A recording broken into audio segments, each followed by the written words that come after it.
Dhyanamulam Gururmurte Pujamulam Gururpadam Mantramulam Gururvakyam Mokshamulam Gurur Kripa. Om Shri Guruve Namaha. Om Purnamadaha Purnamidam Purnat Purnamudachyate Purnasya Purnamadaya Purnameva Vashishyate. Om Shanti Shanti Shanti.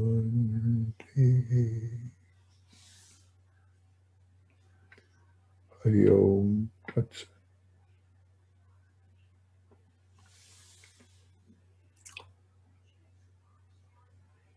Ishavasya Upanishad, and we were talking about Vidya and Avidya. In this, the Rishi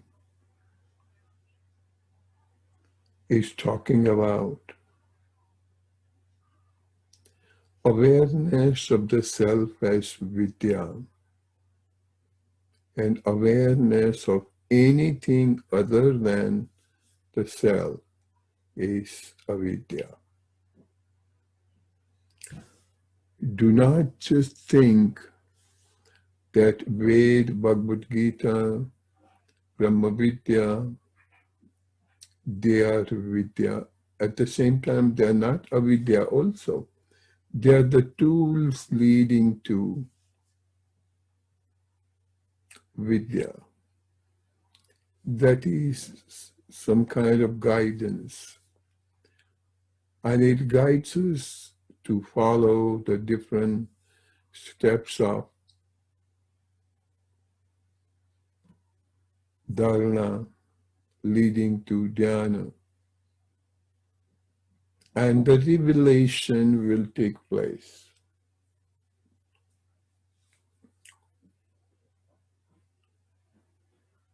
And at this stage in the game, I must mention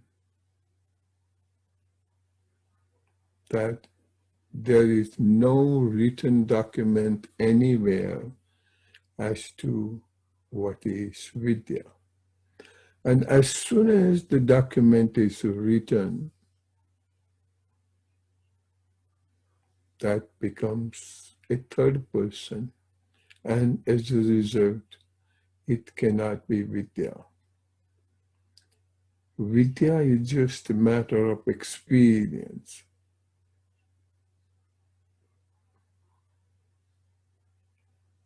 And in the following sloka, in the 8th sloka, he was talking about, the Upanishad is talking about andam tam pravishyanti. In the darkness, blinding darkness,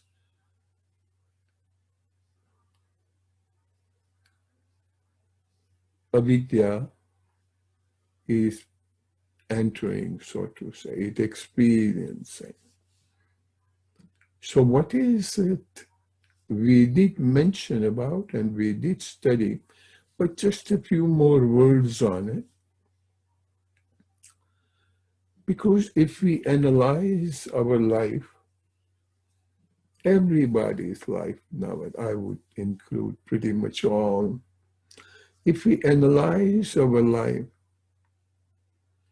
no matter whether you are a yoga student or not, whether you're practicing some spiritual search or not, but our life is subjected to up and down, up and down. And if I have to put it down as unhappiness, rise as happiness, emotions are rising. Sometimes we may behave very well on the surface, but internally we may be boiling. Internally we may be either complimenting or complaining, reflecting our stage of non-acceptance, non-gratitude, hatred, disenchanting.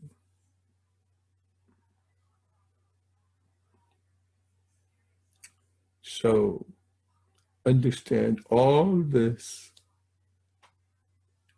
duality experience comes into picture when we are thinking of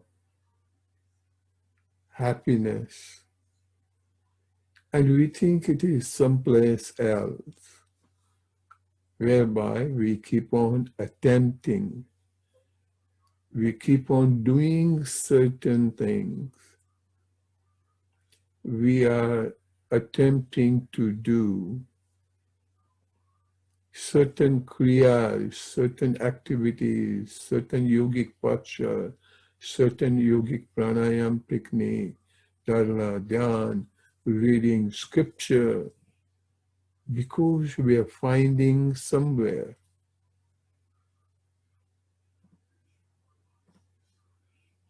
So what really happens is, you are you, and you are finding that. What is that? We don't know.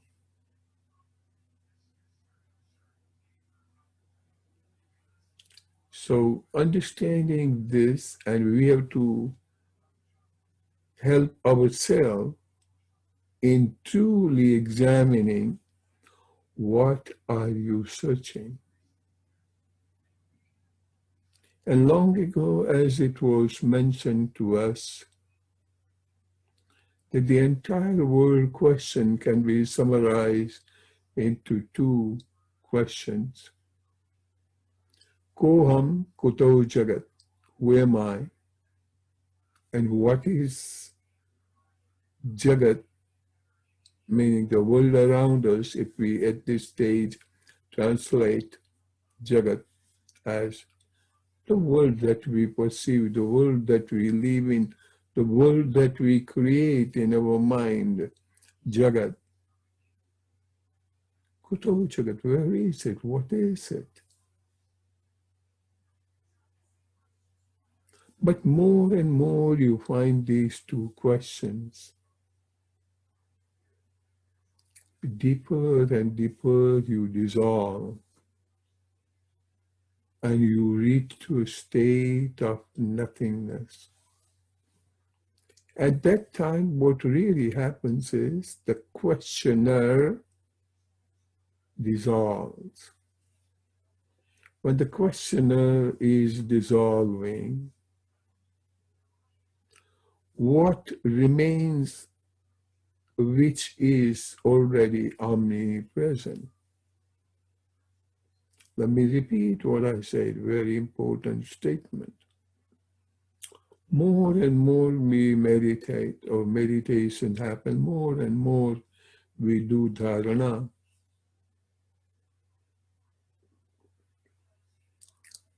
The one who practices dharana dissolves. And once when the questioner or the sadhaka or the aspirant, when he or she dissolves, there is nothing left.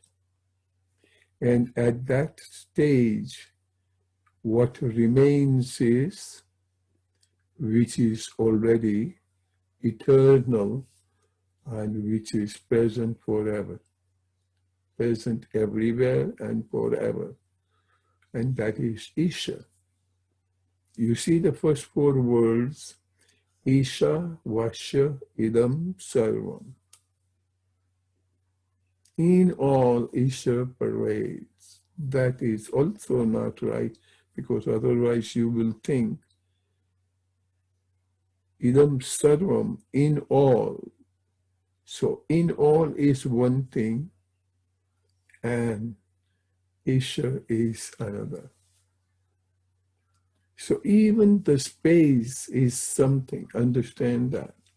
So to reach to that clarity, no time, no space, and still eternal, still everywhere.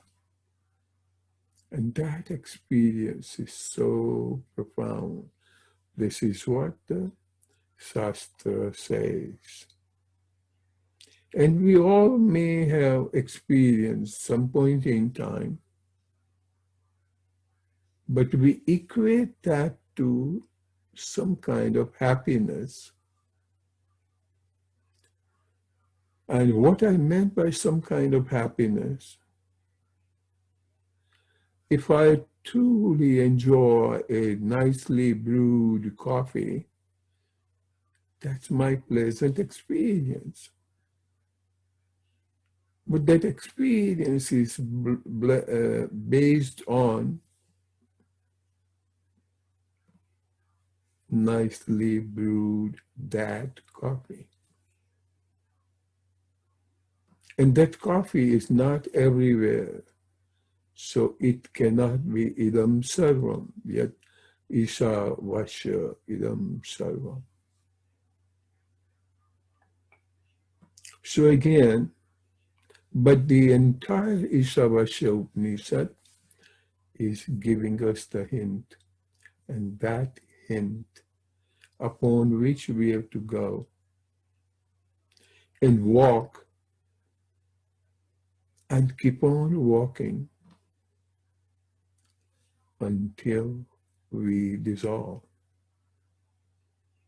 And so people would like to know, when would I dissolve? So far as there is I, there is no question of dissolving. And dissolution is not in your hand. But further going into avidya is very easily possible. That's why the Rishi says, andham tama pravishyati. Tama, darkness. And andham, that is blinding darkness. And what does he mean by blinding darkness? It blinds you, meaning you cannot see anything, and you still keep on doing. Coming back to the first four words of the first verse of the sloka, Ishavasya idam sarvam. So what does our sadhana include? Even though intelligently, but still let it be your experience so that nobody else has to teach you that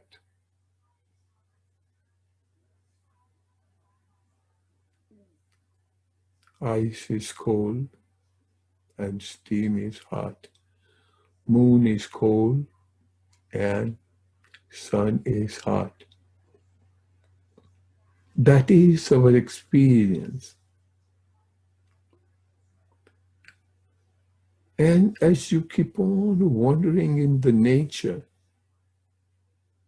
rather than looking at the beauty, or I should say, sorry, on top of looking at the beauty, Just don't be blinded by the beauty, but appreciate the presence of Isha, the controlling factors behind the existence of all the manifestation, all the creation. And you may not even have to go outside to look at it. Not the flower, plants, water, rain, forest, mountain. But all this jagat in some form or other is reflected right here with us. And that is, you take simply our eyes.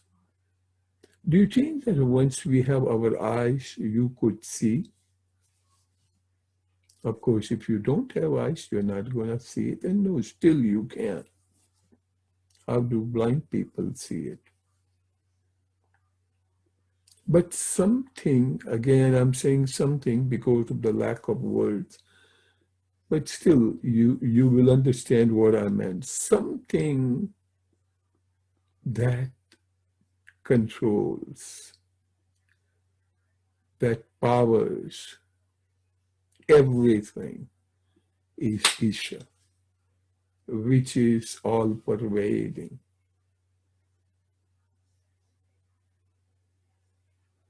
So understand, Vidya is that experience which leads you to all pervading experience. Thereafter, you may not have to meditate, you may not have to do the rosary, Om Sri Ram, or Amen, whatever you may be doing it. And you may not even have to have your eyes open or closed simultaneously. And at that moment, if somebody inquires of your name, you may not have to say, I am Atma. No. It is your internal awareness. It is your internal conviction. It is your experience, anubhuti. Because once you have dissolved, you do not have to tell anybody who you are because you are not there. Dissolution, understand the word, and that doesn't mean you're to kill yourself. That means you're so dissolved, so your identity, your memory, your disturbing factors of like, dislike, everything is not there. And that also often we have learned that love without lover. Light without lamp. For a regular lamp, we need to have a wick and the oil. But that we are lighting as an indicator that as soon as a spark of light happens, you cannot find darkness.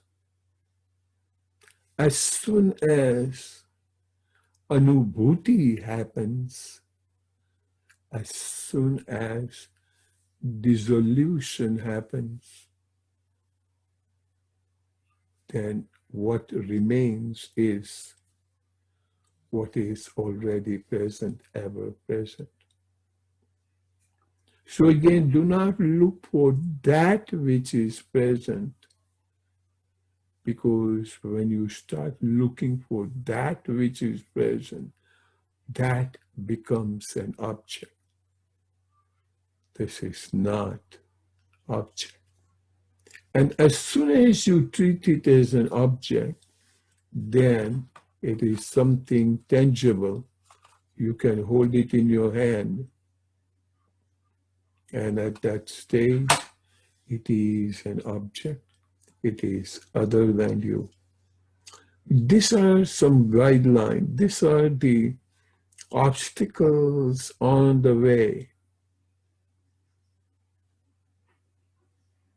And those obstacles, you have to keep on reminding, this is not.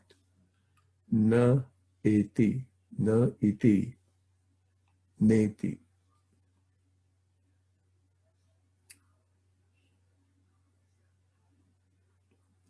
Silent interpolation without any strong desire to experience or to know. That part is sadhana, dear friend. But once we are guiding our focus to have my blood pressure reduced, to have my diabetic go away, to my headache silence, you are still addressing 2-3% of the scope. But understand, your diabetic can go away, but where is diabetic present? In this body. Your headache, you want it to go away, but where is the headache present? In this. Whereby I'm not saying dissolve the body, but the awareness that you are the body, that needs to be dissolved. Last time we had an experiment, or a short story which was told that the pain and the pleasure comes so far as awareness and identification of yourself with the body is present. And that was told in the form of a finger to be cut for a surgery. And that Swami told the surgeon that I don't need no anesthesia. You telling me the first finger will be cut, that's good enough. So he did not experience because he did not identify himself with the finger to be his finger. And at the same time, when the dressing was to be removed and dressing to be revised, he shouted because at that time his awareness was with the entire body, that I am the body. But it's not a matter of just telling yourself that I am the body. It's a matter of experiencing it. So once you go deep into meditation, and deep into meditation is possible when we have continuous, well-focused dharana experience. But if you think that, oh, now I know what meditation is essential, and we say, I'm going into deep meditation. No, this is not in your hand. So to say, being aware and not identifying ourselves with the body and the experience of self, anubhuti, that part is vidya. And anything other than that is avidya. So in the 10th sloka, we'll read it pretty soon. The seers is telling. And how seers is telling that the wise man is telling the experience of vidya and experience of avidya, both are different, or both are different. So let us go to that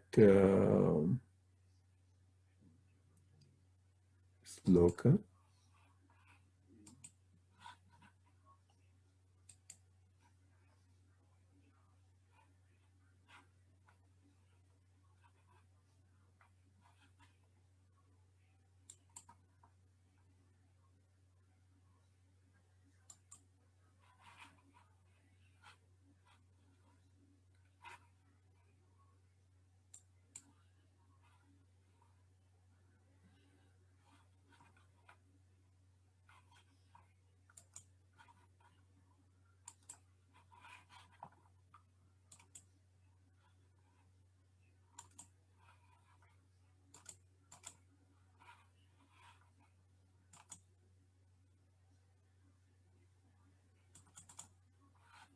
All right, here we go.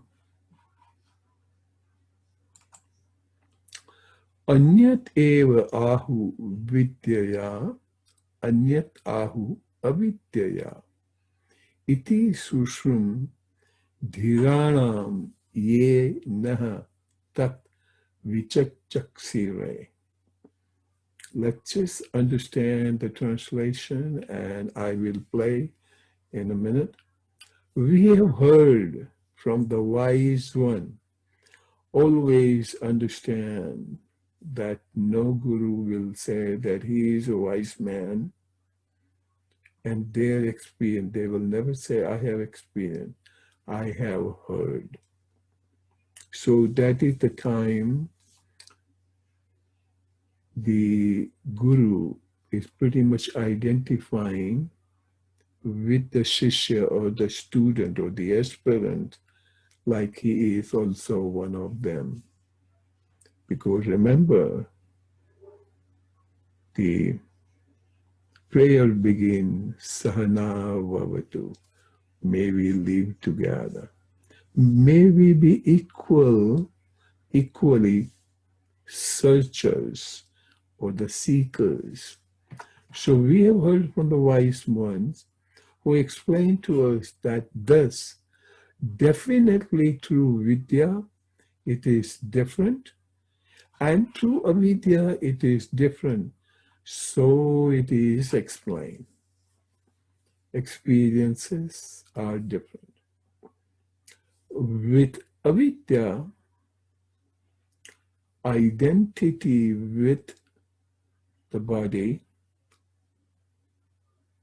or identity with anything other than the consciousness, Isha, Atma, Paramatma, whatever you call it. Even though each one has a different explanation, different meaning, but anything other than that is Jagat, component of Jagat. So, and that is explained. The experiences of avidya is explained, but experiences of vidya cannot be explained because that is what you are. You cannot experience yourself and still you can. So a lot of time people will go back to avidya so easily. Okay, no, I understand what you said, Sanaji, that, vidya is the experience of oneself. But then what is it? That means you didn't get even the fundamental. It cannot be described. It cannot be thought of. And as plainly explained, at least close by, close to it, saying that love without love. Now, how is it possible? Because we are looking from the logic point of view. And our experience is always to be a lover, or we are seeking other lovers to give us love. Mind you, other lover to give us love. So, both the side, there are two beggars. They're both lovers and both are seeking love from the other without realizing, without experiencing it, that they themselves are love. What does that mean? They are not. And what do you mean that they are not? They are not the lovers. So understanding, not even understanding, understanding will not work. Experience.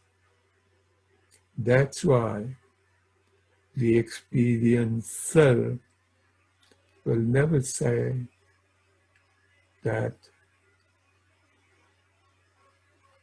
I am Anubhuti experiencer.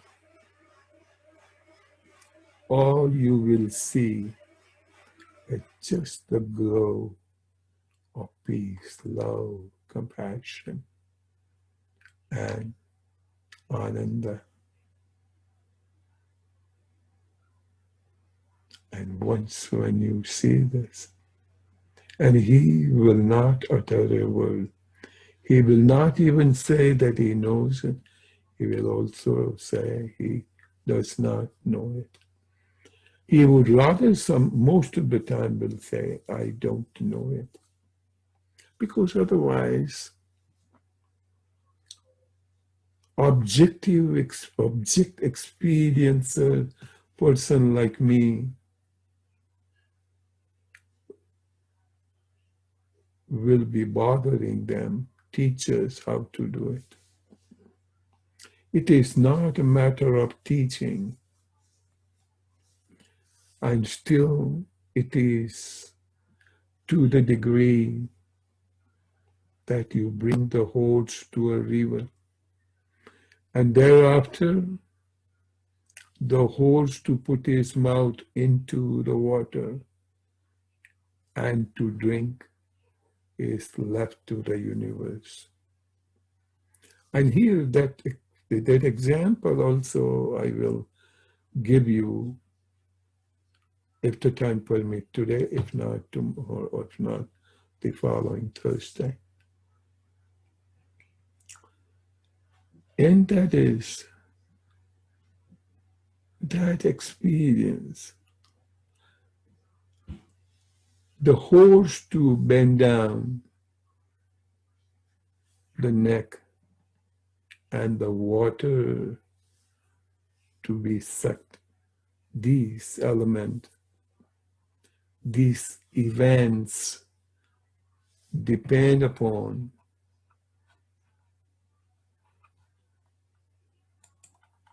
that event depend upon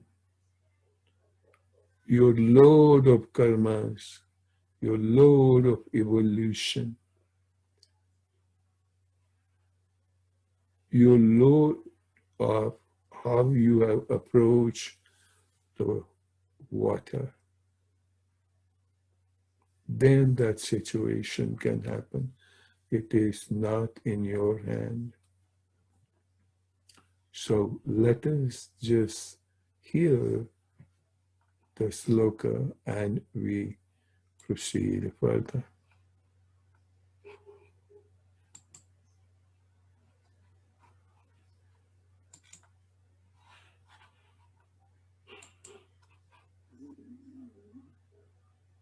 It is sloka number 10. Anyat eva ahu vidyaya, anyat ahuhu avidyaya, iti sushun diram ye naha tat vichachaksire.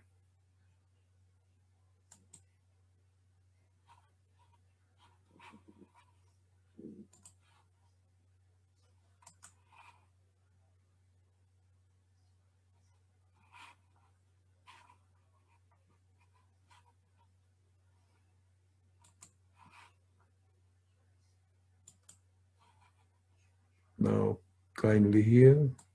Anyadevahurvidyaya, anyadahuravidyaya, iti shushrumadhiranam, yenastadvichachakshire. Now, let us understand the word by word meaning. This is the translation which we did see. We have heard from the wise one who explains to us that thus definitely through vidya it is different. What is that? The experience is different. And through avidya it is different. So it is explained. Vichachaksire. All right. Let's see the word by word meaning. Anya, other here, when you say fruit, not fruit to be eaten, the fruit, something that results into the experience of your karma, or not karma, experience of your action. And what they say, for vidya it is different, for avidya it is different. Eva, then this, Ahu told, vidya by knowledge. And again, understand it's not the ordinary knowledge. We have talked about vidya and avidya. Avidya, not knowledge. Iti, thus, in this manner or this way, susrum, heard, dhiranam, dhir, patient, silent, calm, or the wise man who don't talk much. Yaha, ye, they, naha, us, tat, that. Here, that is not the ultimate reality, but it is that whose, meaning here is a they, and then is a whose, theirs, vijachaksire, follows of the truth. Okay, so we saw, now let me, here in this loka is talking about two experiences. I'm saying experiences because of the lack of words, all right? So Sanskrit word I will use that one side it is anubhuti and the other side is anubhava. Sanskrit word, but those are again words. So vidyam cha, avidyam cha, yah tat veda ubhayam saha avidyaya mrityum tirtva vidyaya amrutam asnute. Let us hear this. Vidyam cha avidyam cha, yastad vedo bhayam saha, avidyaya mrityum tirtva vidyaya mritamashnute. Now, the word ubhayam is very important, and I will explain, and it requires quite a bit of contemplation. So what he says, and you will wonder, uh, and it may confuse us, but we'll spend some time on it. He says you have to know vidya and avidya simultaneously. So you may wonder, both are so different, and how could it be? How could it be experienced simultaneously? Both need to be ubhayam, okay? So uh, let's see word by word translation. What's the translation? He who knows both vidya and avidya together. Togetherness is the word ubhayam. Crosses death by avidya and obtains immortality by vidya.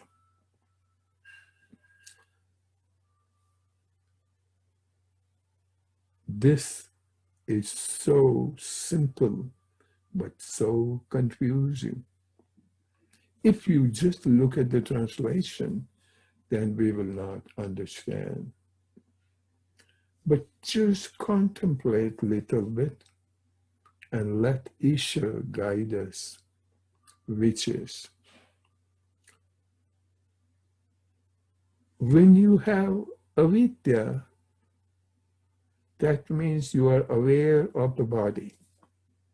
And when you are aware of the body, then what really happens is body has some, let me come out from here.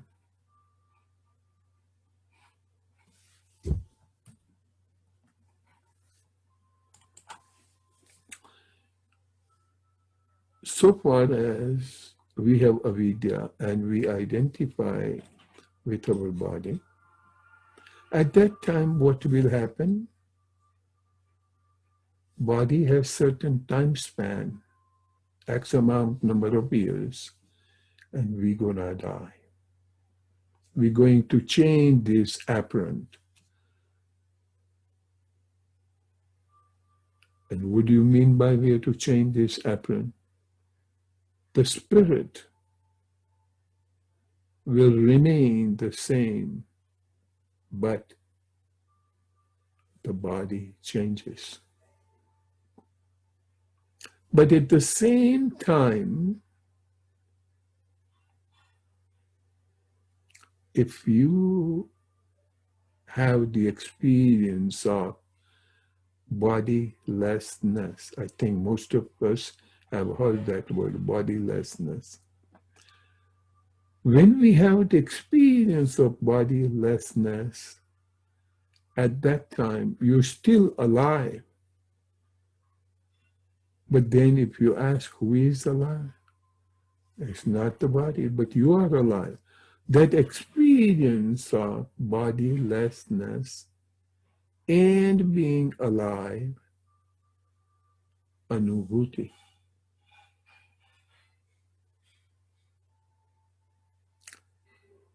That anubhuti tells you are not the body. Please bear with me. That you tell yourself, only then you come to know that you are not the body. When you come to realize that you are not the body, then what happens to the body is not your experience.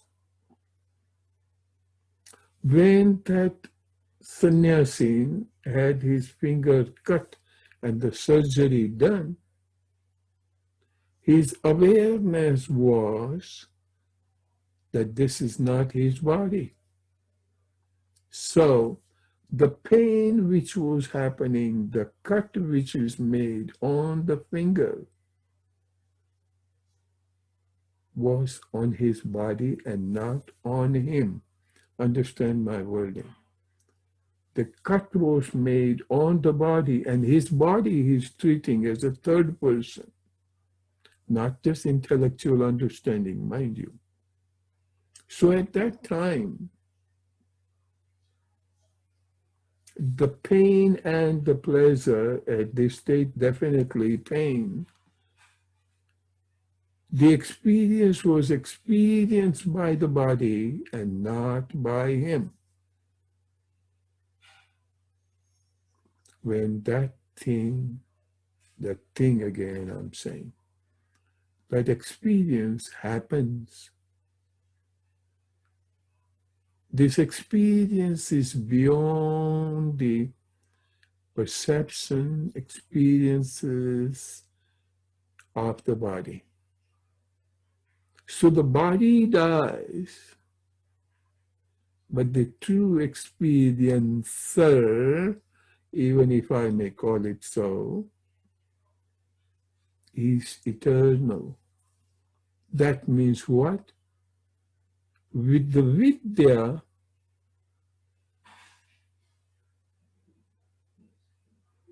the experiencer, anubhuti experiencer, does not die. And as a result,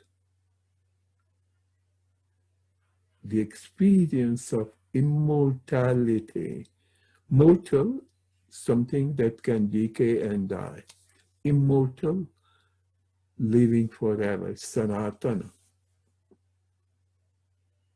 Should then understand when in this sutra he says vidya and avidya together.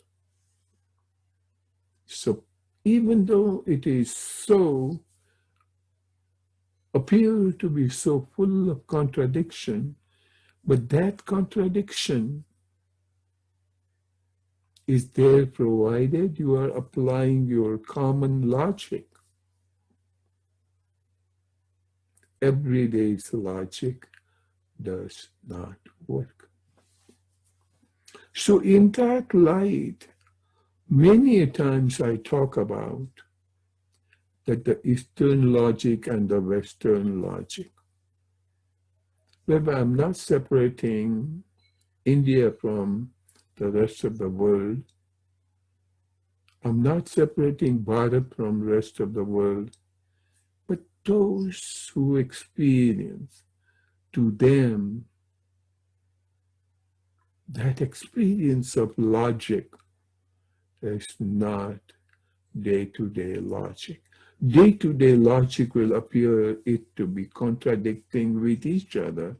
Then how can you have vidya and avidya experience together?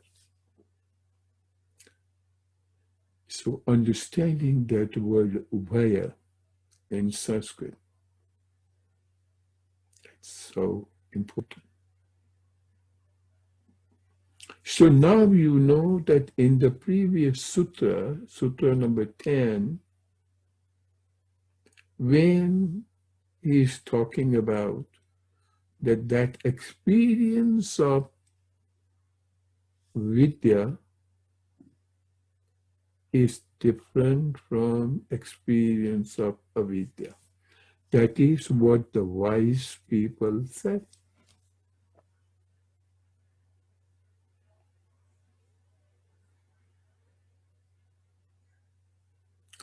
It may appear very simple and we can brush through quickly, but we are not here to finish certain schedule assignment. I want to enjoy how deeply, how lovingly, how caringly wise people are holding our hands. So beautiful. So it first introduces what is darkness and what is not, and what is deeper darkness. Then he says that experience of vidya is different.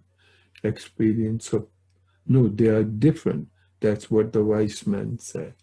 And now in the 11th one is explaining to us what does both need to be put together. So understand that here, very important point, that when a person is realized, does not mean that he's going to live forever. Chiranjeevi. But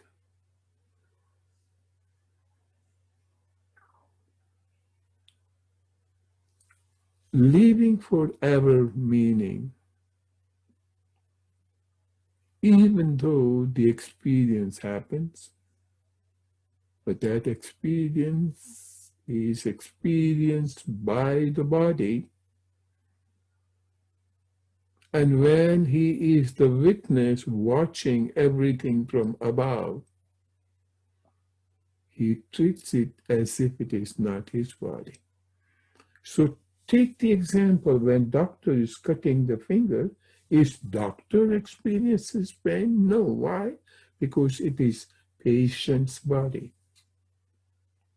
So when the patient's body dies,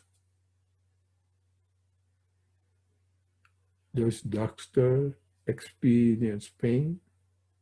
No. Does doctor's family experience the pain of the patient who died? No.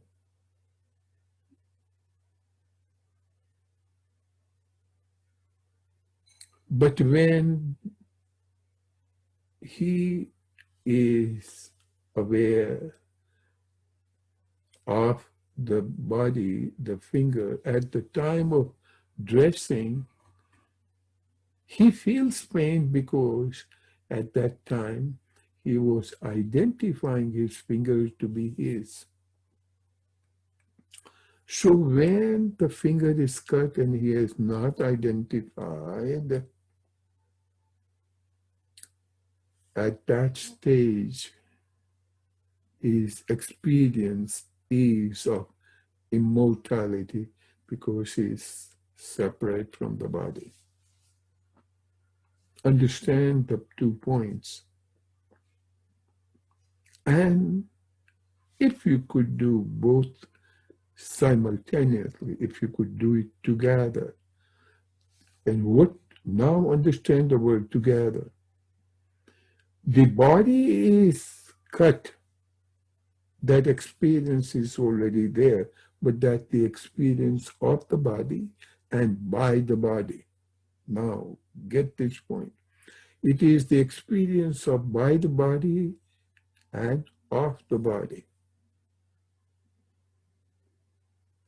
And at that stage, togetherness, when he is the experience of vidya,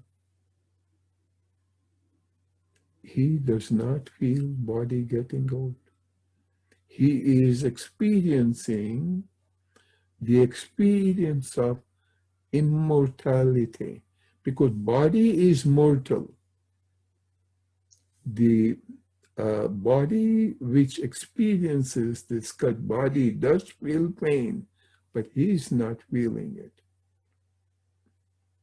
So it is so important to understand the word ubhaya, togetherness.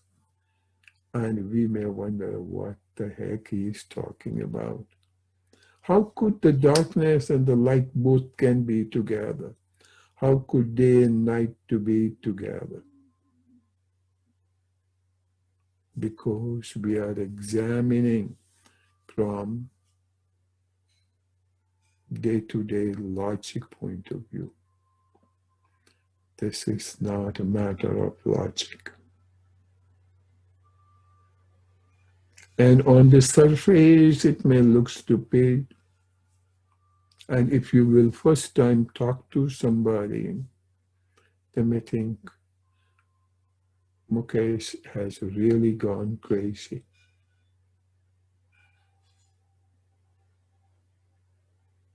Ever since I don't know what went wrong with him, but he joined Sarthi. So to say, as and when you are being criticized as either gone crazy or going crazy, consider it to be a compliment that you are on the right path. But do not go for inviting that craziness. If it spontaneously happens, well and good. And you don't have to wait for anybody else to tell you. I am telling all of us, including myself, I have gone crazy and I'm leading others to be crazy as well. So, dear group of crazy people, let us stop here and we'll touch upon it again as to why to practice together, and is this practice of vidya and avidya together, is it possible? We'll take a couple examples and we'll study this. So at this stage, once again, my humble request will be, even it may take years, please practice dharma.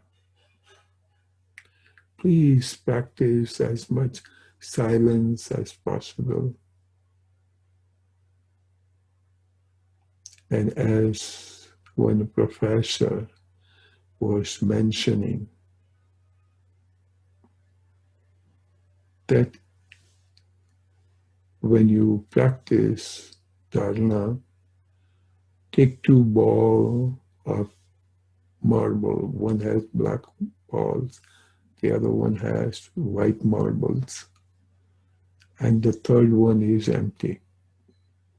So he says, whenever you practice, and on a day, if your mind went out so frequently out, vikshepa, you may be meditating, you may be doing dharana, and you went for Starbucks coffee. In that blank jar, put the black marble.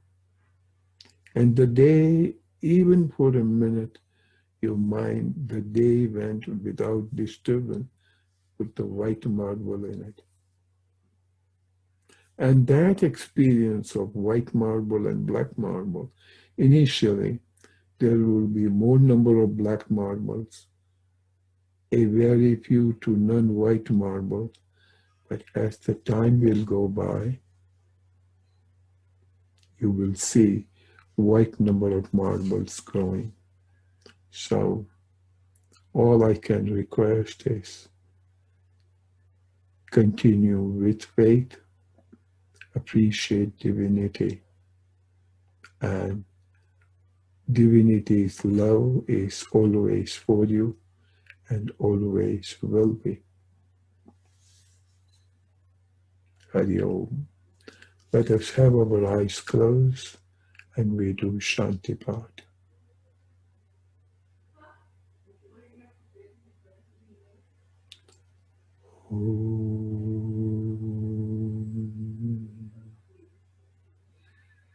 Purnamadaha Purnamidam Purnat Purnamudachyate Purnasya Purnamadaya Purnameva Vashishyate. Om Shanti Shanti Shanti.